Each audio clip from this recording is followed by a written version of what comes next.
And we're live. Hi, welcome to the July 28th edition. It's the 28th of July, and this is the 28th edition of OUYA Dev Support Office Hours. My name is Bob, and Who's that guy? that's Alex Doherty. Oh, I thought you were trying to pick my nose. Ha! Not this time. Don't have to try. Just do it. Joining It's like a Band-Aid. from all over the internet. Great folks of all sorts. The illustrious Mr. Tim Grobman. Hey. He's in Seattle, everybody. Yep.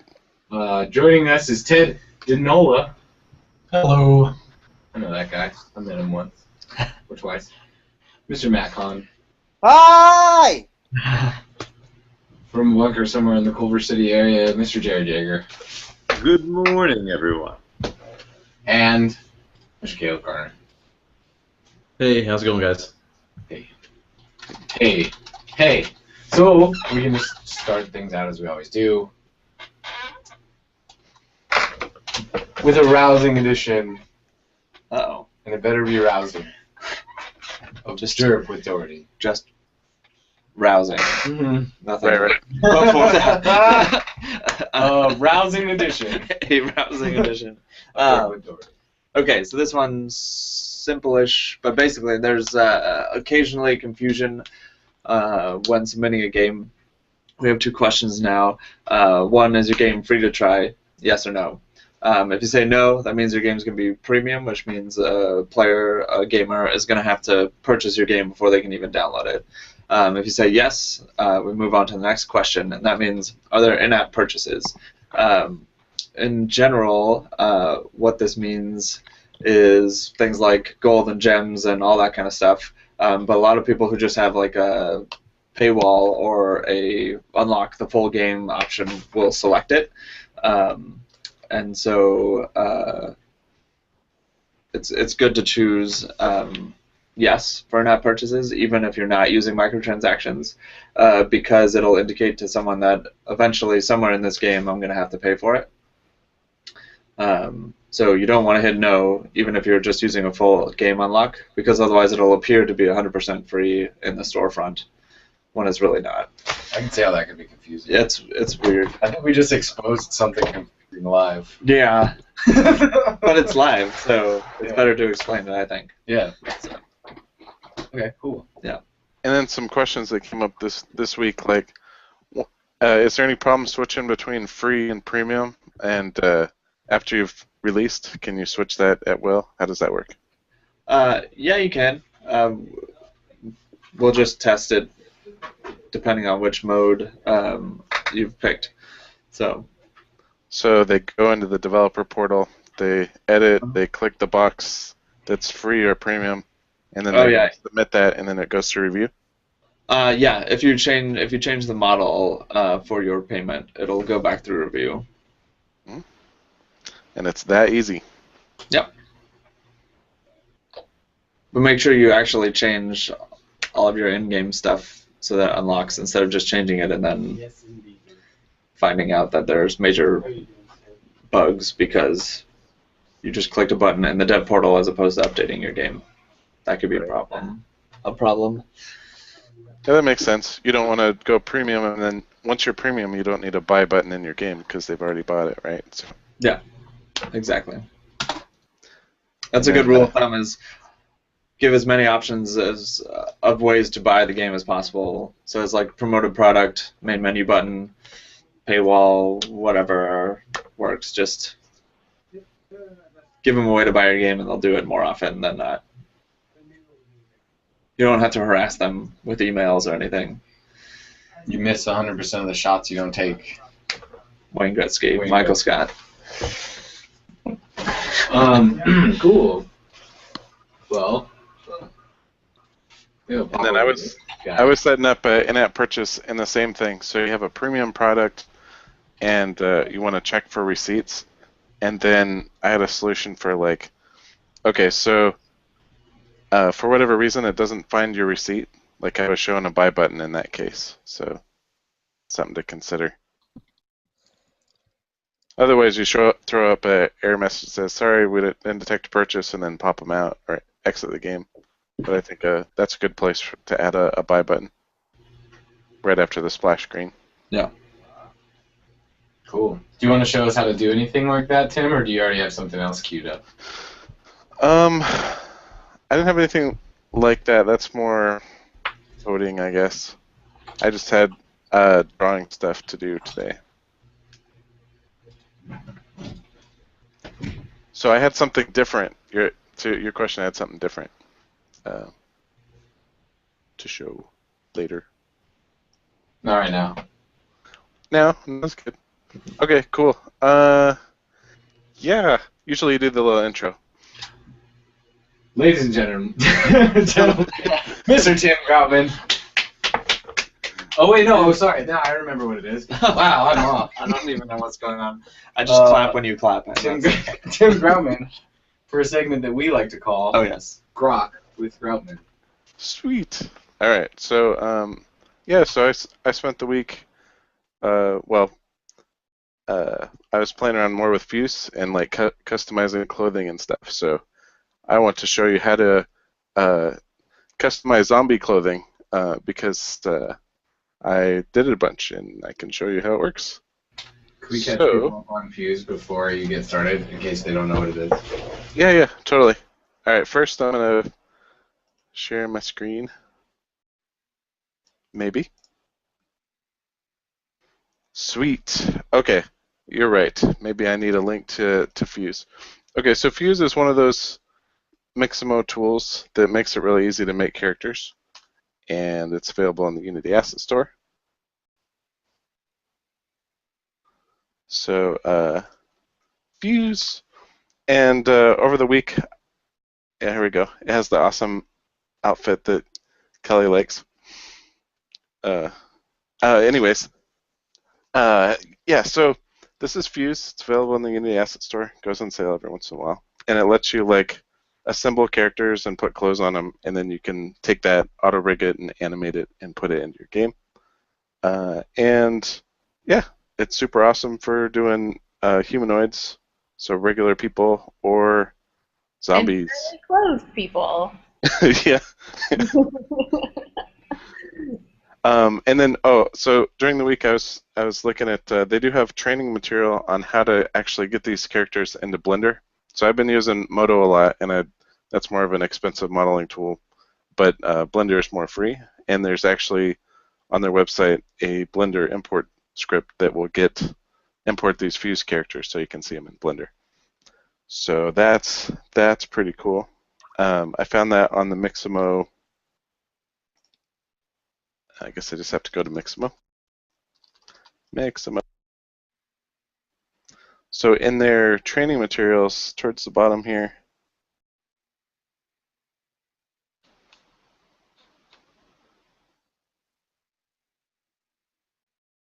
here we go, tutorial videos. So I went there, and I found this Blender tutorial right here, which shows you how to work with Fuse and Blender, so that you can do your blend shapes over there, and it's pretty sweet. All right. So now, what's Fuse? Okay. So for fun, I was sketching digitizing some sketches into 3D characters, and so I look at one of these models, and then I was creating 3D models of the guys. And once I figured out how to customize the clothing, I figured you guys want to see it. So just pop over into Fuse, and you start with a new model. And even though there's only like a couple different shirts for the zombies, you can still customize quite a bit. Okay, so you start with the Fuse interface, and I go to the symbol tab, and I have a choice between a couple different zombie prefabs or presets. So you start and you assemble your zombie. I just pick some arms and legs. And once you drop in all the pieces, then the clothing tab appears. And before I go into clothing, I kind of go back to my concept sketch and then kind of look at the scale of how big they need to be relative with each other.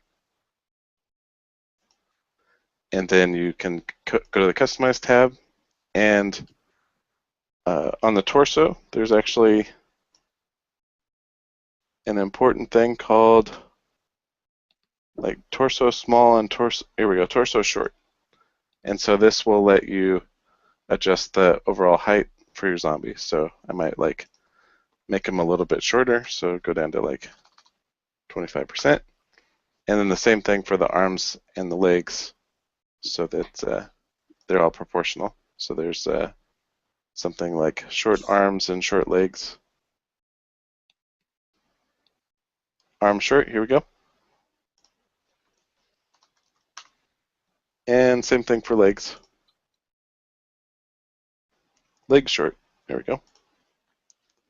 Now, I've been talking to Mixamo, and I had figured out a process that I can export all these sliders and things are blend shapes or morph maps, and they're going to be adding a way to export these characters. So that would mean like you could clothe it, export it to your game engine, and then right in Unity you'd have access to these sliders, which will allow you to like customize your characters quite a bit more.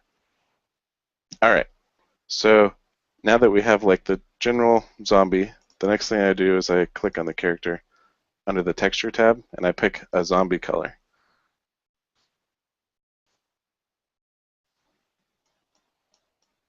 And kind of desaturate it a little bit. There we go. And then you're on to the clothing tab. And nothing is cooler than a zombie with a beard. And you just lay down a lot of the clothing pieces and then you can color it in the next step. So want a beard, like this big mustache. And then you can move on to the different hairstyles. Why does zombie have hair? That's ridiculous. There we go. And then for tops, even though you've got a choice between a t-shirt and a long shirt, you can still customize it a lot, and that's kind of the new part that I want to show you guys. So the long shirt will have more to customize. And for bottoms, you've got your choice between torn jeans and torn khakis. Bottoms. Bottoms. I love the hair you picked there too. Okay. And then for shoes, for next week, I'm going to figure out how to add new types of shoes, because a lot of these characters I want to do really just are wearing socks. So I'm going to have a whole new set of gold toe socks that are torn and zombie-like. And I'll figure out that they have steps that you can follow to put your own clothing in here. Okay. But for most of the zombies, I just leave them without shoes or socks. And then you're off to the texture step. And on texture, you click on the shirt, or the shirt. And then over here, it wasn't obvious at first like how you use this thing, but these are the different parts of the clothing. So once you click on a main section, this substance, this works with like the regular algorithmic substance database, but these are the ones that it comes with. And once you click on a section, you can switch between different preset patterns for all kinds of different shirts to get a lot more varied.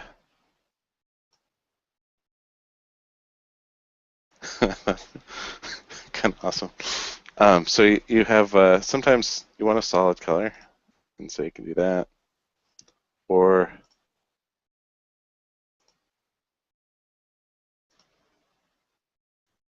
awesome different patterns.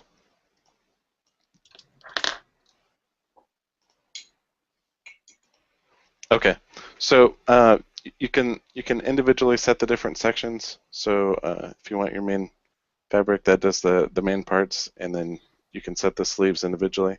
I had done like a weird clown guy. So you had kind of a different pattern out there. And then you can set like the different style of buttons. And these are all just presets that come in.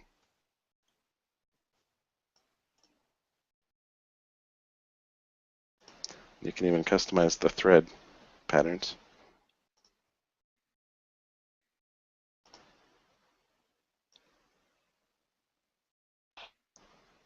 There we go.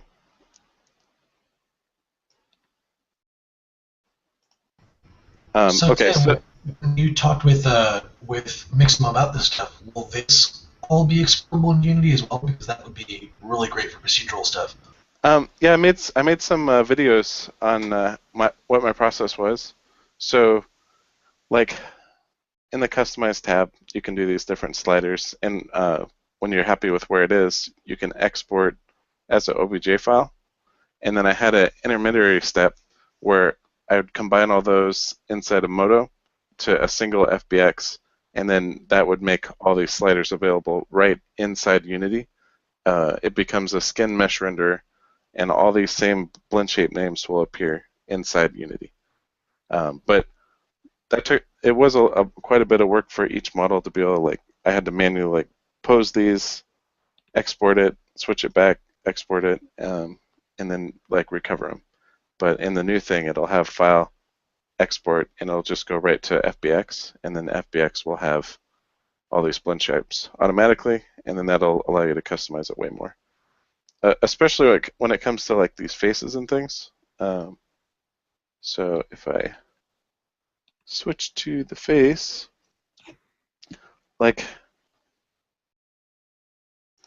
actually the head. Okay, so being able to randomize would be way more awesome if you could do it in Unity, because you can customize a lot of these colors as materials, and you get a lot more variance in your game if you can do it over there. No two zombies the same. That's right.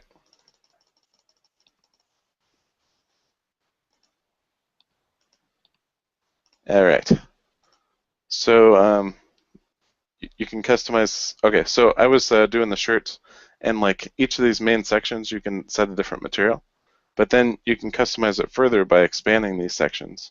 And you'll notice towards the bottom it has these different sliders affect the shader that's being used, but then it was good enough for me to just change the main color on each section. So you can really customize. You can get the basic fabric you want and the basic pattern, and then customize the colors that it's using.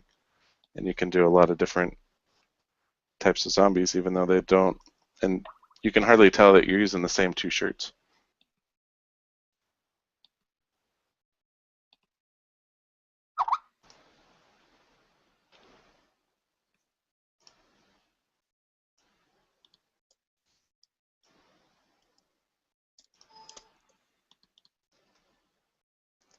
And changes sleeves. Let's say sleeves.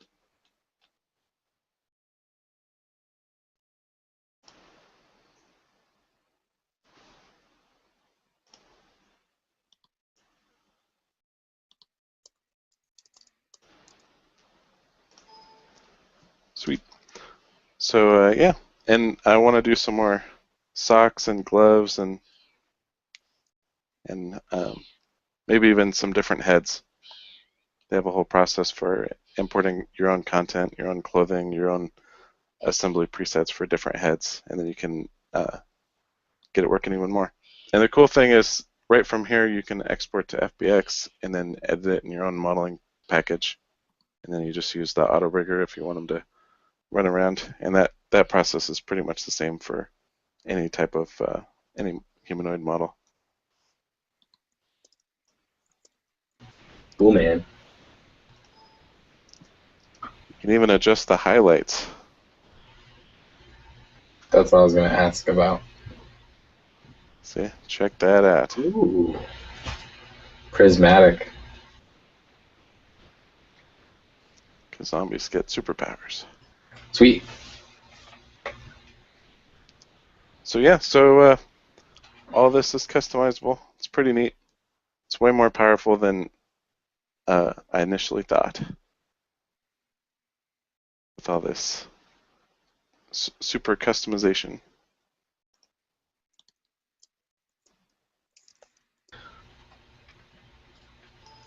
On that note, I wanted to ask if you and Caleb could refresh on what you guys were talking about before we went online, because I know there's still some progress happening. the libgdx stuff. If you're done, Tim, are you done? Yeah. Okay. That's it. Mustache highlight. Next week, socks. Gold toe socks down here. It'll be pretty awesome. And elf socks. Next Monday, an hour worth of socks.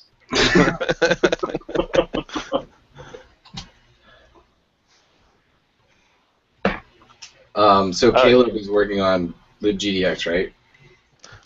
Well, he's working with Construct 2 Construct and 2. HTML5. And the next step for us to set up, we were talking about in-app purchases. And whether we get that working using the Cocoon.js in-app billing system or we add AJAX calls that call into the Chrome code and then hook that on the Java side. So yes, I have a lot to figure out with that. I mean, it seems that Construct offers a fairly generic in-app purchase model that works with like 5 or 6 different official like app stores. So I'm pretty sure they all basically work the same way. It's just a matter of plugging in the right values in the right places. But I've just never done it before, so it's just a new thing for me. But yeah, just briefly. So here's do these links show up for everybody, or is this just our conversation? The links in the chat here are only internal here. You have to group post chat. it. Well, Yeah. if you want to share that or whatever, it's just a link. It's basically the OUYA controller mapped with HTML5 through Chrome. You know, obviously any browser should work however well your GameStick controller works with the OUYA. So officially Construct only supports the Xbox 360 controller, and I was able to build an app that actually, or a web thing that fully supported every analog, every dial and stuff for that. But OUYA is not officially supported, so like the PlayStation. So when I come to them, I can't say, hey, these X, Y's and analog, these axes aren't responding exactly the same way. It's kind of out of their scope right now. I certainly would like to. I'm working to change their opinion on that. I would love to see OUYA become an official, officially supported platform from Construct. But yeah, so the one I got, so everything's working, and you can test it, or it should work, except the right analog joystick and the left and right analog triggers on an OUYA controller. There actually seems to be some overlap because actually it's like using the left one caused the right axis of the analog joystick to move up and down. So there's something going on there that I think is probably not that difficult. It's just something's not quite connecting right. So, but I'm not really too concerned at this point because obviously there's still all the major buttons that really matter for most games are fine. So I'm not going to lose any sleep over this one. But I would definitely love to get the dual joysticks obviously working properly because that would be great for like D-pad or like dual joystick games and such. And that's basically where I'm at right now. I've uploaded the project to the Construct community onto the forum thread that I've had on this subject so other Construct developers can actually look at it and follow what I've done to make games for the OUYA as well. And yeah, so my goal is just basically to get this in-app purchase stuff sorted out, and from there I should basically have the keys of the kingdom as that goes for making anything in Construct for OUYA. So I'm pretty stoked about the progress I've been able to have, and Tim's been a big help, of course. So once this final hurdle is done, I'm going to be, I don't know, happy.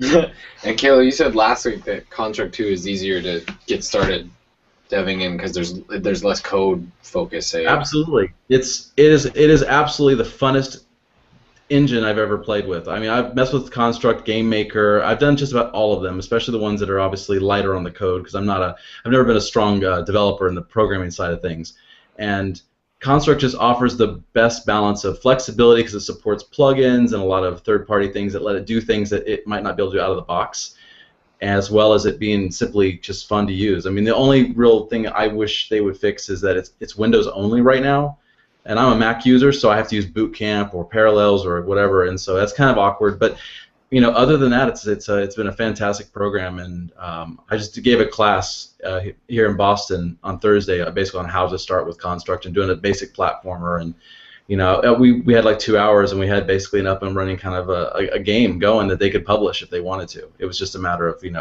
obviously it was ugly art, it was temporary art, but other than the aesthetics, the game was full-fledged and ready to go. So it's really great for rapid prototyping, and again, I'm just a big fan of it because it lets me do a lot of games that otherwise I would probably not be able to do on my own, and rely on having to say wait on the developer to have some spare time or spend the all the time it takes to become a competent programmer and then get on to making your game. So yeah, so I can't sing its praises enough. So awesome. Hey Jared. Hey Bob. Are you ready? Oh, I'm ready. For just general stuff. Until I come up with a better alliterative title. OUYA Current Events with Jared Yeager. I'm like hard copy back in like the 80s. So a few fun dev stories, pieces of news, and tidbits for all.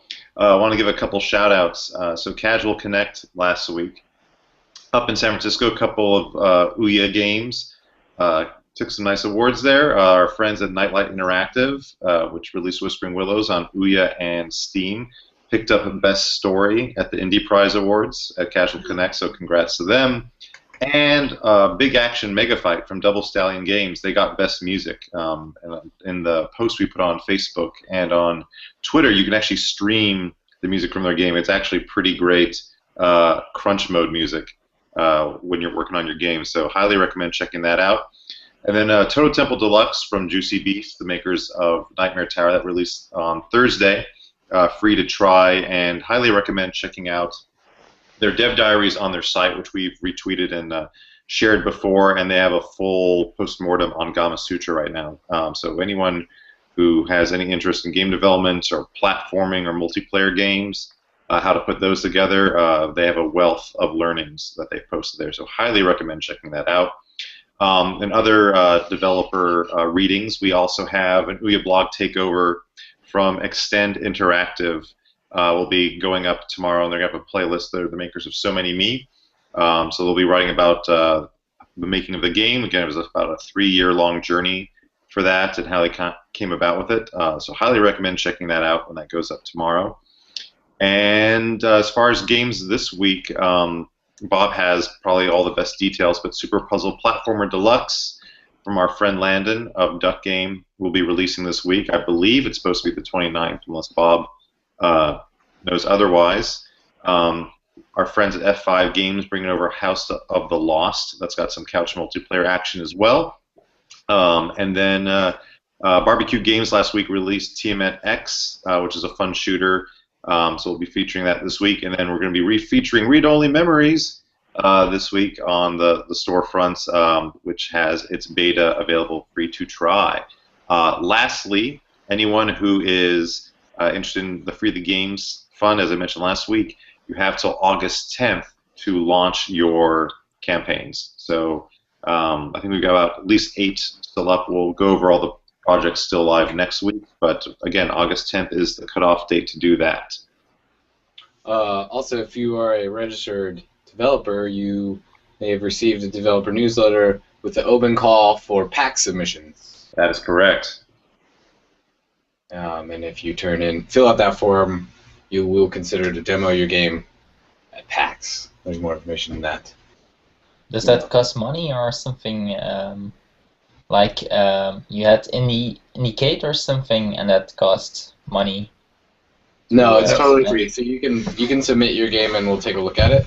Yeah, and if it's live, we're gonna build a PAX channel in Discover as well. So all the games that we're showing on the floor, plus people who submitted their games, we'll just put it all in there for a week. That's a good question, Cohen. Yeah, totally free. Okay. So if you know down the line we invite you to come, we can cover for you to come into the event, but you have to cover travel and lodging. But, okay. Submission is totally free. And then Jared, I saw you put Boyd Cack on the Boyd Cack. Is that what it is? How do you say it? Yeah, James hit me up today thanking me for doing so. He said he played the heck out of that. It deserved to be featured just for the trailer alone. So 100% free, and Landon helping the team bring that over. It's a fun little bit of mischief for those who are prepared for it. Two other things to mention also on the promotion of your games. some other resources to make use of, which are 100% free, and take advantage of them. If you're not already on OUYAforum.com, the great collection of developers and fans. I believe most of you on this panel are already active on those forums, but for those of you who don't know about it, go there. You can post about your game in the coming soon section, and when it's live, they love to hear from you there. They give great feedback on your game and content, so it's a great resource to get just additional fan support and promotion. And also, again, the guys over at OUYAcast and OUYA Brew, they do their show every weekend, and they love having guest developers on, so I highly recommend reaching out to them if you want to talk about your game. I believe the Mid-Boss team may have been on the show before. I might be mistaken. I know Legion Shadows has been on, and a few others. So definitely take advantage of their megaphone and get on their show.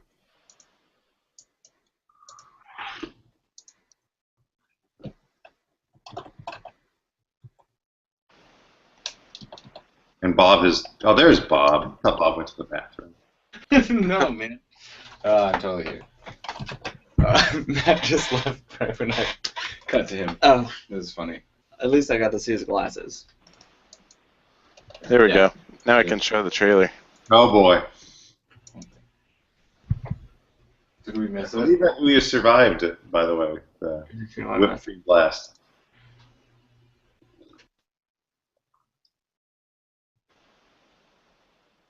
I don't have any audio for the trailer, but... Oh, I muted it. Oh, it's muted. There it goes.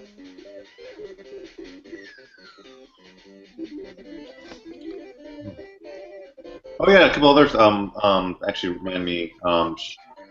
Trash Mania After Dark had a new update and working on some new stuff. And I also moved Shadowlight up on the Alpha Beta playlist with the new content coming as well, so people can check that out. Awesome. Yeah. So the new DLC is coming the 8th of August. Oh, great. So yeah. Yeah, we'll move you up. We'll move you up right next to the Playcast games for when that happens. Awesome. Cool. Yeah, we retweeted out your trailer. You stealthily released it. I didn't know about it, but we made sure that we got the word out on that. I think the other week for the temple. Yeah, I've seen it. Cool. There's Matt. Hello. Oh, you lost your glasses. I didn't. Hmm. Oh, Those What's up, y'all? What's up, Matt? How did Gamer X go? I lost a lot of money. Boo! Don't say that. We had a great time. It was really cool having Alex and everyone else there, and the OUYA room was awesome. It looked busy. The OUYA room was awesome. I heard that so many people had a great time, and so many people that have never played the OUYA were like, Duck Game was so much fun! And a lot of people had a great time there. And I think that it was really cool because I think it was a really good chance for a lot of people to play a lot of games that, if they've never given the OUYA a chance, they're like, oh, this is actually really effing awesome. So, Yeah, it was a really great collection of just various games just from the Twitch stream. You had everything from Read Only Memories to like Duck Game to Centris being demoed there. It was just a wide variety of different devs and genres out there. It was really good. yeah, I mean, I think that one of the things with OUYA is that, when it got the most press and attention was when its Kickstarter launched, and I think that at launch, it didn't have, a lot of the games were either just mobile ports or kind of simple games, and now within the last year since its launch, there's actually a really amazing catalog of games on the OUYA, so I think that it's just important for people just to give it a try now. Like, if you haven't played with an OUYA in a while, or you haven't and you haven't plugged it in, like, there's actually some really good stuff on the OUYA now. So I'm really impressed. Like, if you look at what's on the Xbox One, there's nothing. There's not a single playable game on the Xbox One. And the OUYA has at least 20 games that are really, really, really good. So, At least fuck 20. you, I thought Microsoft. you were saying at least 20 games that are playable. I was like, oh, but No, 20 games that are like 5-star games, at least. And those are, I mean, I haven't played all the games, so maybe there's more, but I'm just, like, there's so many great games on the OUYA, And yeah, it actually makes the Xbox One like look like a joke. That's a fact. We're gonna put that on the box for the next run of hardware in stores.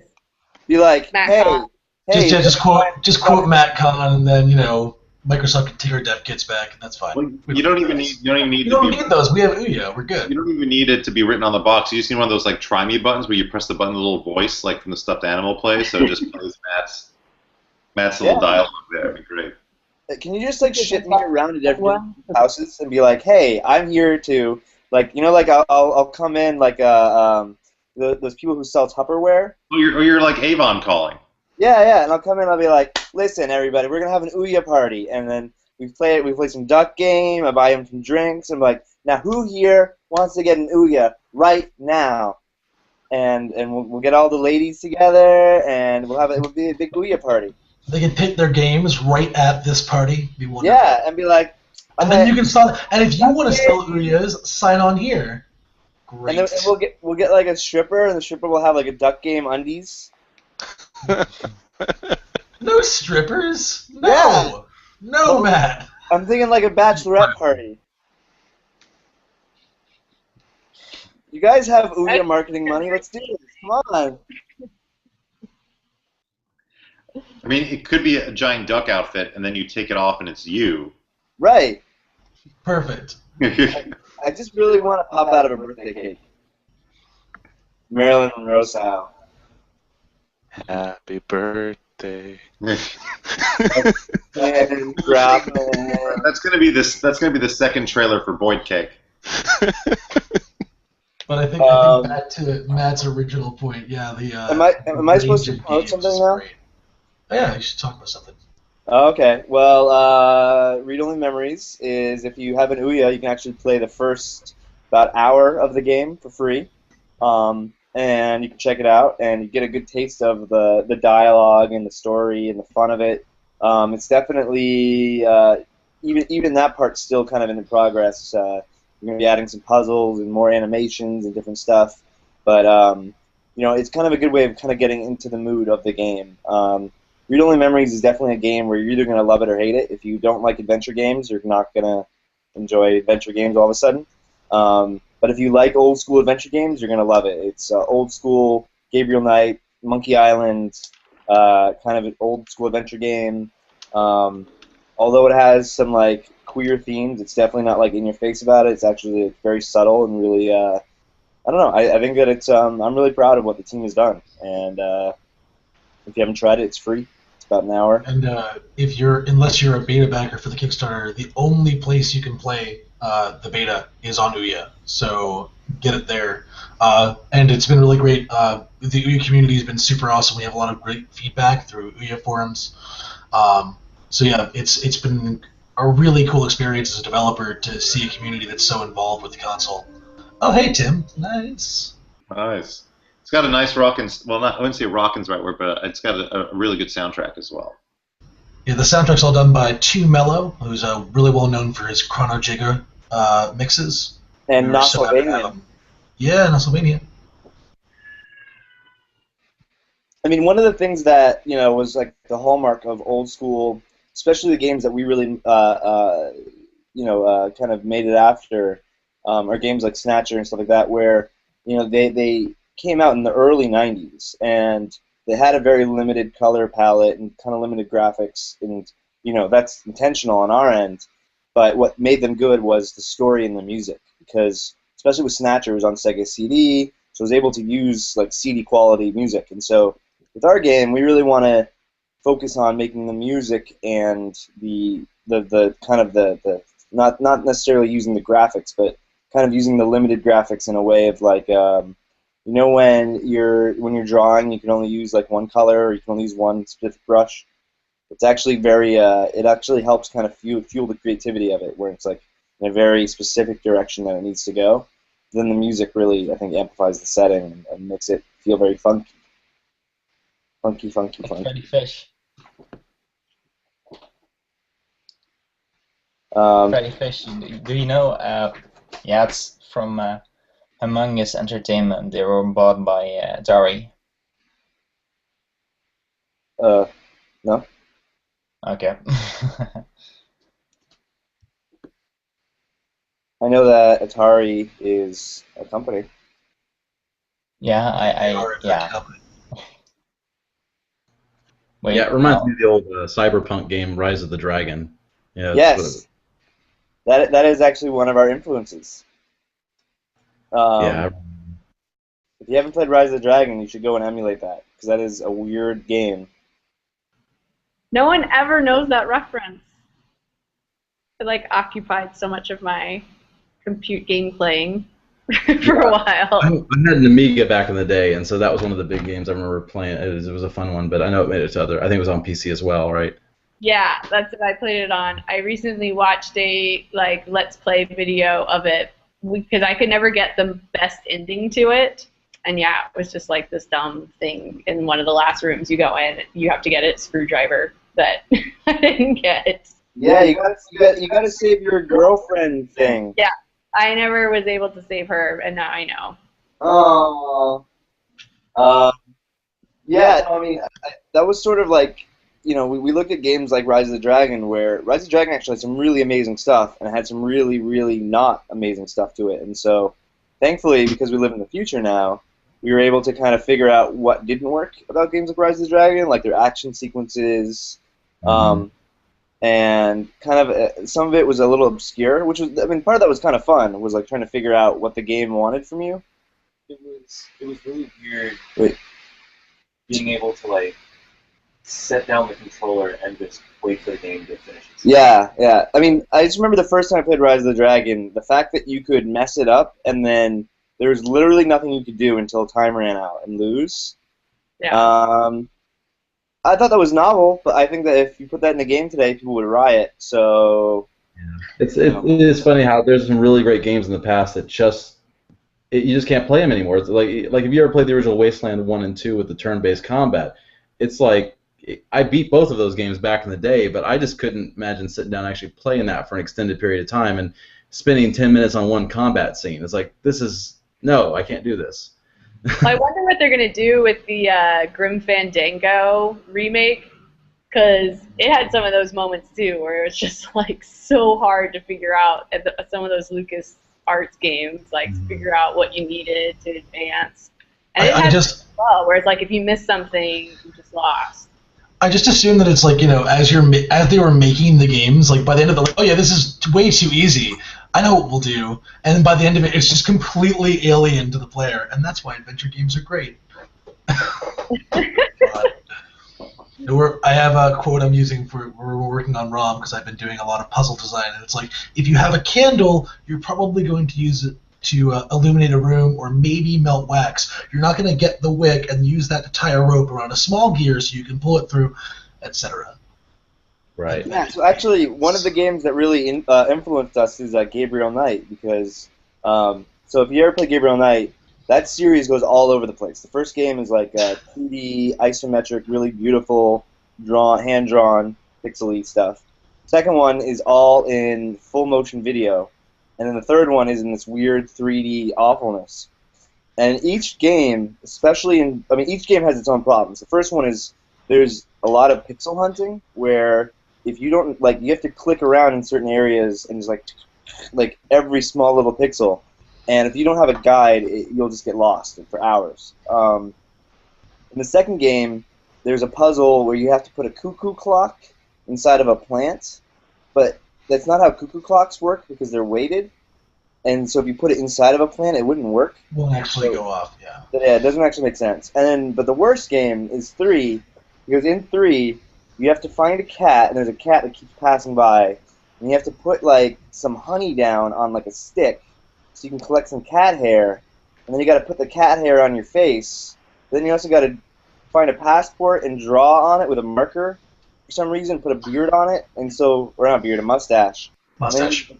So you have to put a fake mustache and then put a cat hair mustache on your face to pretend like you're that person. To look like the drawn-on ID that you have, and it is one of the hallmarks of the end of adventure games in Western game culture. Yeah.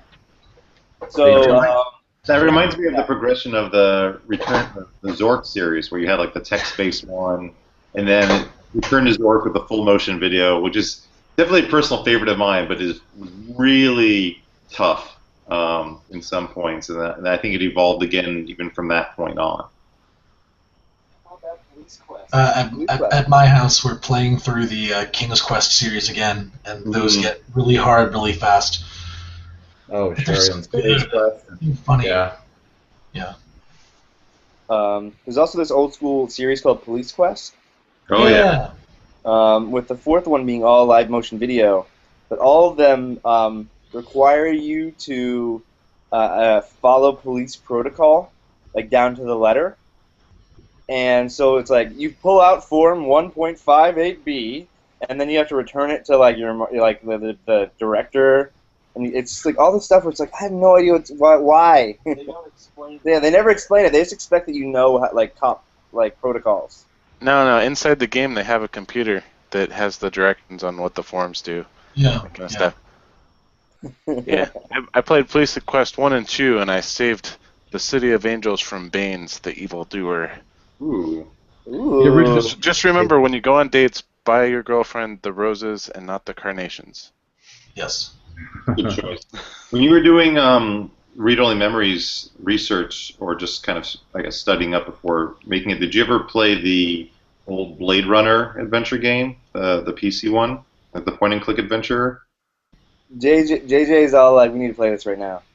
I was looking at videos of it just last night, and it looks amazing. It was a lot of fun. I don't know where you can get access to it, but it was pretty great.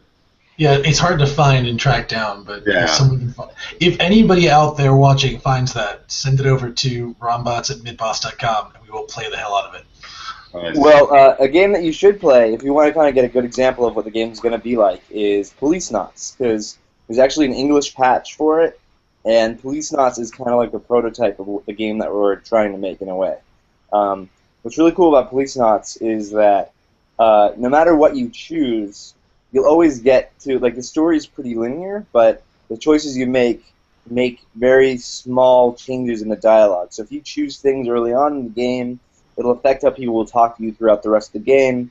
It will unlock or lock certain areas in the game, but the main core plot is there. But it always makes you feel like the choices you make are affecting the story in major ways when it's only kind of affecting it in minor ways. And I think that's really important because I think that if it's totally open world where it's like, oh, it doesn't matter what direction you go, and it's just totally blah, blah, blah, the story needs to be curated for it to be like a good experience, but it should definitely feel like the choices you make have some impact. And so as you get through the game and as you're like playing with Turing and as you choose like what restaurants you like, or as you choose like what characters you interact with and how you treat them, that will come back and either help you or haunt you, especially as you get later on in the game, because there's different endings and there's different different ways where it's like if you don't have this person's help, you can't beat this puzzle, and therefore you have to go this other path, which may get you to a bad ending. But the plot is pretty much the same because we don't really see people going through and being like, I'm going to play this game 10 times. It's just probably going to be one of those games you play maybe twice, and then you're like, okay, cool. Because it's a story. It's like a book. How many times are you going to read a book? And you got to wait for read-only memories too. Read harder. I mean, I know Jen, my fiance, plays Gabriel Knight like once a year, so maybe we'll have someone who likes Rom that much. No. That'd be nice. I just can't wait till we make a special edition with voice acting. I want to get Bob and Kelly and Jared and Tim and everybody here to do the voices. Yeah, I'm up for that. Yeah. Hey, Bob? Fun. It's the read-only Bob, memories great. OUYA special edition. Also, I don't know if you guys heard, but we're going to be doing a GamerX Game Jam later this year. That's right. And we're really excited about that because, part of our mission is to show people that anyone can make games. There's no reason why, with the technology that exists today, whether it be Unity, as Tim was showing you, or even something simpler like RenP, or Twine, or really anything, RPG Maker, anyone can make a game, and with the OUYA, you can just plop it on there, and then you can have your game distributed worldwide on TVs everywhere, which is really, really cool. So that's kind of the idea behind the Game Jam, is to show people that there's really nothing stopping you from, if you have a story you want to tell, if you feel like you're not represented in the gaming world, then don't wait for Activision or Atari to do it for you, because they won't. Like, they don't give a shit about you. Like, you got to go out and do it for you. You got to go out and make the change you want to see. Agreed. Yep. And also, as part of getting on the OUYA too, just from like I was referring to as the Cocoon.js, if you want to check that out. If you're doing any HTML5 based stuff, as a really, again, I didn't have to. It was such an easy process to get on the OUYA. That was so smooth. The toughest part was just building the game, but once I got everything going on the game, it was really, the port part was like, nothing. So, yeah, again, just as far as, because obviously a lot of other tools out there, you have to figure out how to wrap up an APK and get it signed and all that stuff. And if you haven't done it before, it's not intuitive. So definitely would advise people to explore Cocoon.js and HTML5 games, whether using Construct or any other HTML5 based solution out there. It's definitely, especially for game jams. I can't wait to have the chance to do another game jam with what I can pull off now with what I know. So just a little plug for Cocoon.js. Yeah, we've got a lot of good games that have come to the platform that have been birthed out of game jams. I think a couple of them were out of the Create one that Bob did a while back. Neon Shadow with Spring Willows, both were born out of that. Toto Temple was also born out of the Toe Jam game jam.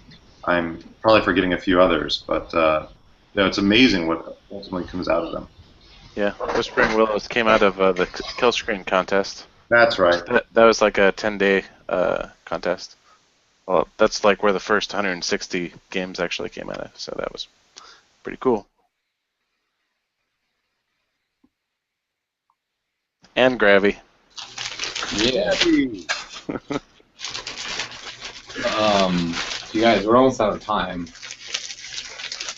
Bob, are you excited for SummerSlam? Am I excited for SummerSlam?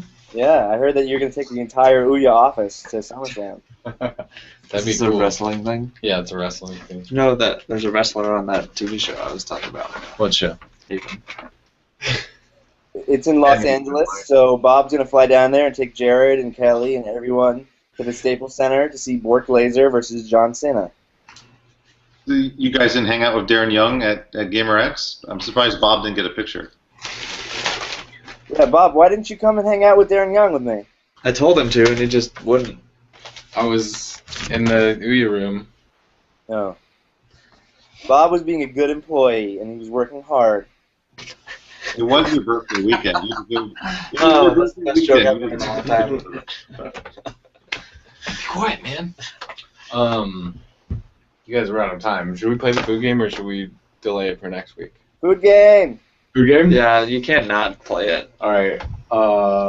Matt Con goes first.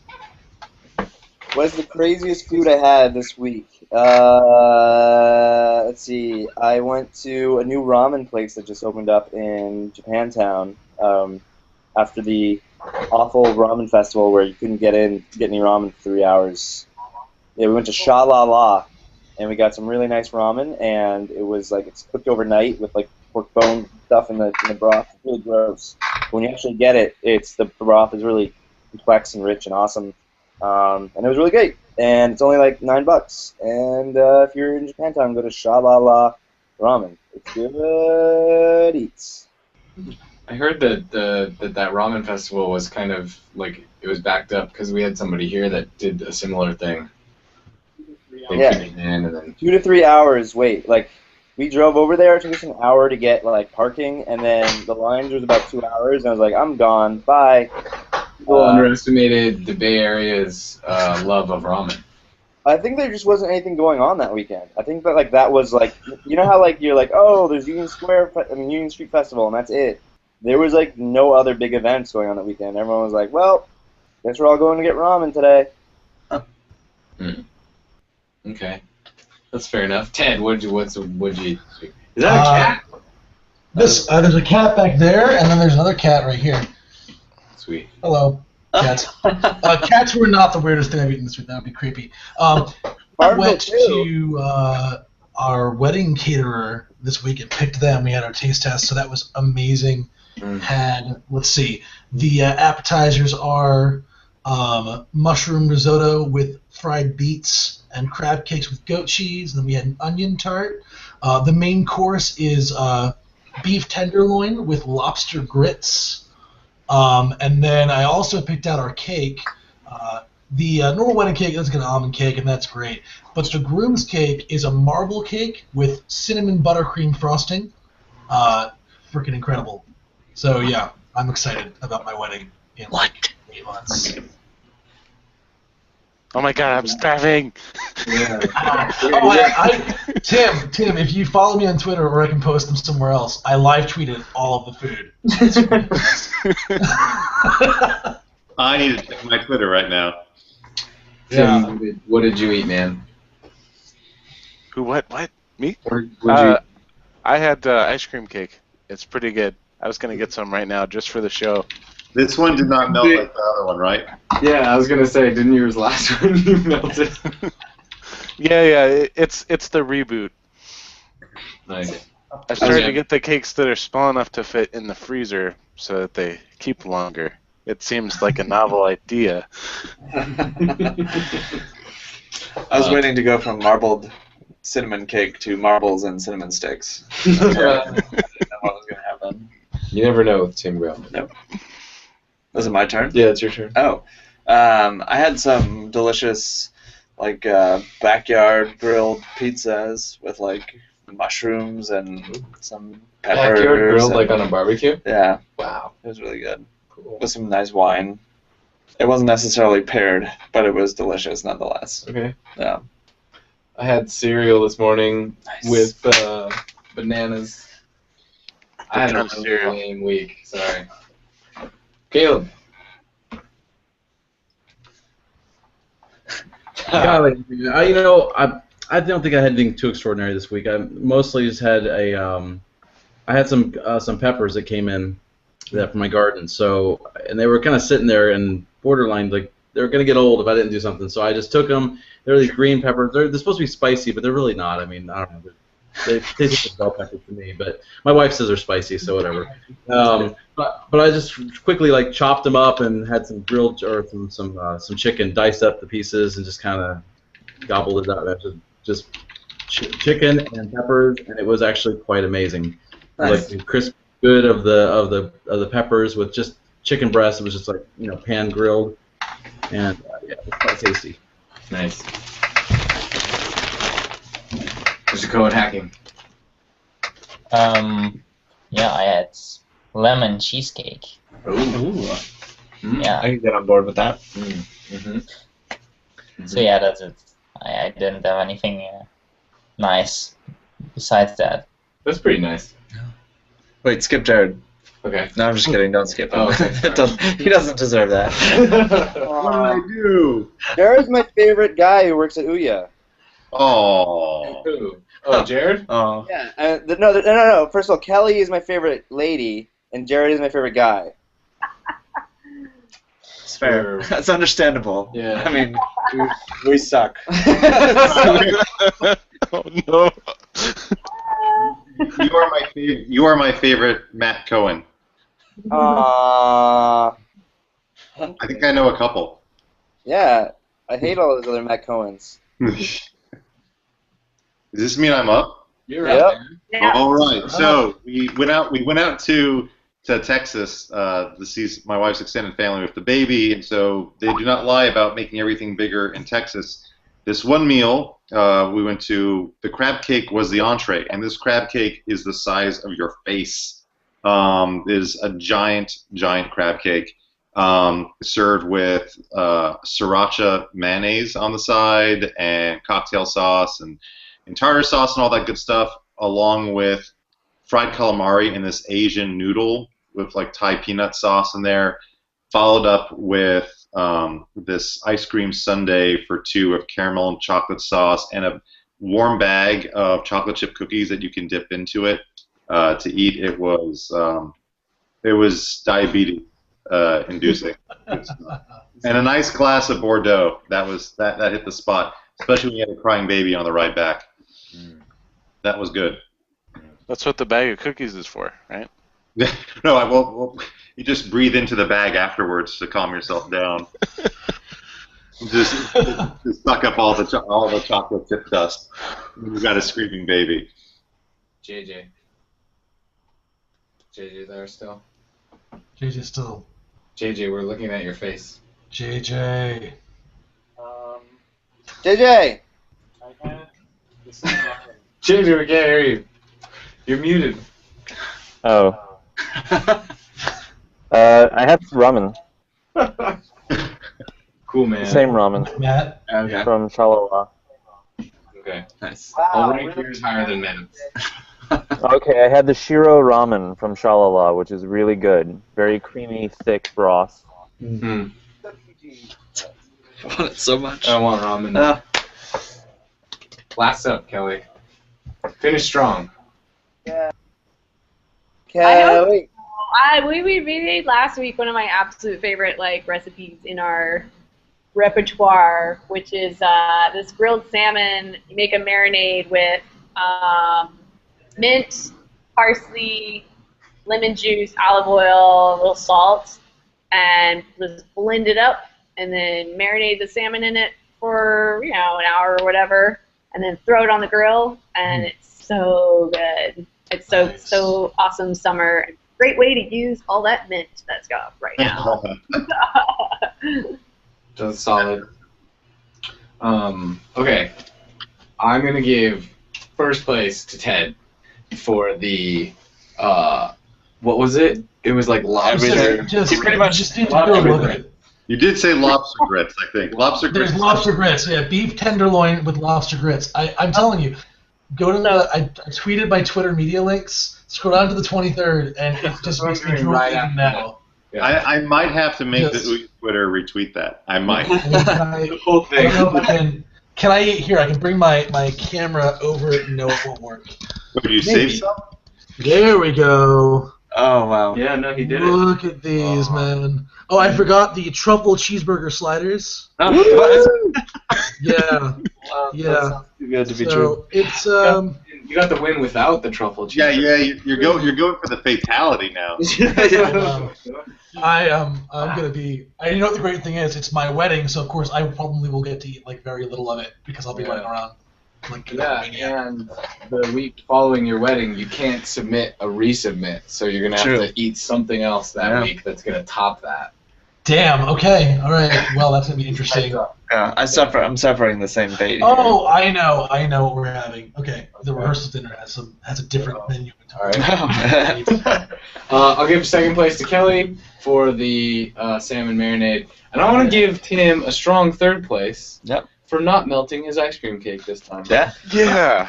Congratulations. Good Yes. job. I'll practice. Well deserved. All right, let's No, go he to got most improved. I think we're gonna go get ramen or something. It's closed. Is ramen closed? It's closed. God. This whole week. All right, well, we'll figure something else out. In the meantime, this has been awesome, Yes. as it always is. Yes. For Mr. Tim Groutman, Ted Dinola, Matt Kahn, Kelly Santiago, JJ, I don't remember JJ's last name, I'm sorry, JJ. John Gary James. Jagger, Copenhagen, and Okay. Kelly. Been real. It always is. Goodbye. Bye. We love you. Same. Same. Oh, dang it. Oh.